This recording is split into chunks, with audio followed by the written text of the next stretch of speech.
কিশোরগঞ্জে হাওর অধ্যুষিত তাড়াইল উপজেলার দামিহা গ্রামে গড়ে উঠেছে শতাধিক হ্যাচারি। হাওরের বিভিন্ন এলাকা থেকে হাঁসের ডিম সংগ্রহ করে এখানেই তুষ পদ্ধতিতে হারিকেনের আলোয় ফোটানো হচ্ছে বাচ্চা। সময় লাগছে 22 থেকে 23 দিন। প্রতিদিন 2 থেকে 2.5 লাখ বাচ্চা ফুটছে এসব হ্যাচারিতে। ডিমগুলা উঠলা করে এই ঝুড়ির ভিতরে রাখা হয় এবং পাশের ঝুড়ির ভিতরে একটা হারিকেন রেখা, ওইটা দিয়ে ওটার তাপমাত্রা নিয়ন্ত্রণ করে 15-12 দিন হারিকেনটা দিতে হয়।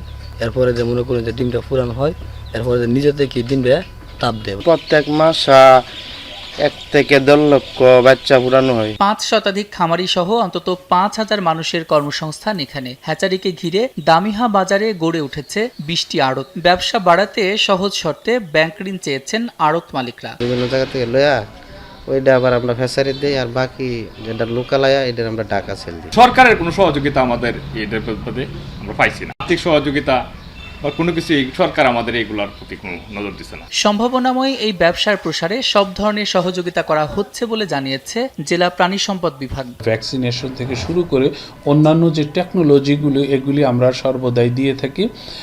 পাশাপাশি ব্যাংক লোনের জন্য বিভিন্ন পরামর্শ দিয়ে থাকি এবং এ ব্যাপারে আমরা ব্যাংকে সরাসরি কথা বলে তাদেরকে লোনের ব্যাপারে আমরা সহযোগিতা দেওয়ার চেষ্টা করি।